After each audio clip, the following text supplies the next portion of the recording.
if you want to have greed as a story, you want to create a story, you want to read as a newspaper, you want to read as a book, then the Marseille could be the best tool. But if you want deeper reading, more connection, more symbology, more closer to what we will say, the more spiritual, more into like analyzing yourself, whatever, then a modern deck would be maybe the best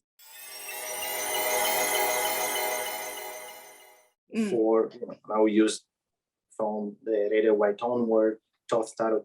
There is a strong connection with the Kabbalah, there is a strong connection with the Hebrew alphabet, there is strong connection with ceremonial magic. So I think we're talking about two different worlds. Systems, yes. Right. Yeah. And it's a wonderful tool, of course, because, tarot, Levi connected to the Hebrew alphabet, great for Levi, but we can connect it with the Phoenician, we can connect it with the hieroglyphics, we can connect it with I Ching, we can connect it with anything. And it became... That's the whole point of a Kabbalah, like practicing Kabbalah, that you connect one thing to another and just expand your own understanding of the world. And you eventually come to the understanding that everything is connected to each other, everything becomes one, and one, therefore there is zero or beyond it. Exactly. Yeah. Exactly. So yeah, it has become like this Kabbalistic thinking tool. Although in Japan, people think it's a tool that was created for divination or fortune telling, but the true understanding of modern tarot is that it was created to study esotericism. Well, it's a beautiful tool. It became a beautiful tool. It is a beautiful tool to study esotericism as we are used to think about it. And so they are a beautiful tool for divination, and they are a beautiful tool to study esoteric science with it. So I don't know, somehow pass me the comparison, but I would say like medieval tarots, it would be like digging into medieval folk witchcraft. It's more about creating stories that are so much related to the folk people, to the daily things. And the modern decks are more about, we're talking about from Eliphas Levi onward. Yes, yeah, but well, in Japan, people hardly know that part either. That's why I'm being able to carry out my courses to teach that part, But yeah, it's very interesting to hear what was before as well. Right. Well, at the end, I think you're teaching tarot, so I think you may have the same. You can use both. It's a different kind of reading. It's even a different kind of reading. Like if you want to have greed as a story, you want to create a story, you want to read as a newspaper, you want to read as a book, then the Marseille could be the best tool because it creates a story. But if you want deeper reading, more connection, more symbology, more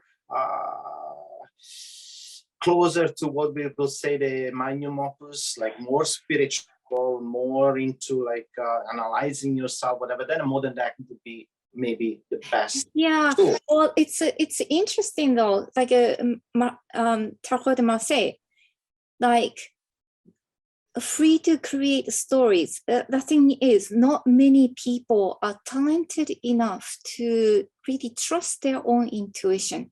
That's really the issue with the Tarot de Marseille to use for divination. I mean, I hear it from my students as well that, like Tarot de Marseille was kind of like, it was one of the inspirations for Levi to associate esotericism too. But in order to read Tarot de Marseille, in modern days, people have to know that esoteric theory of Levi or Maiders, because people can't just freely create story. but it may be different if you're European because those images are European, you know. Yeah, that's right. Yeah, that's right. I totally agree with that. Yeah, most likely for a European it's easier, especially if you know about the literature, Petrarch, about literature and religion, like those are easier to understand, but they will mean like pretty much nothing to Japanese, if you know what I mean. Right. No, I think, I mean, nothing to give, I wouldn't think one is better than the other. I mean, I wouldn't say like, oh, what we have today is better than what we had 500 years ago. What we I know that. Yes. They have different, they are equally valuable and important. They just, they just branched out differently. They have their own place. Yeah, exactly. Yeah.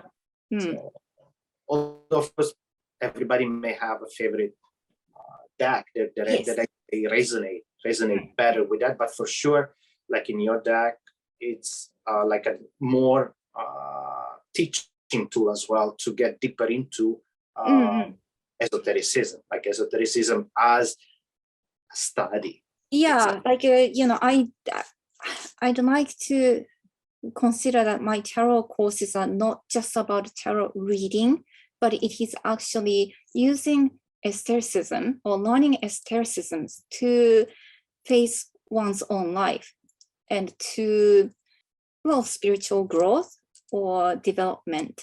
Because I think aestheticism itself is about learning, growing, developing, whether it's Kabbalah or alchemy or, 4 elements and stuff. Yeah, exactly. I mean, that's exactly, I think that's why it became such a popular tools as well.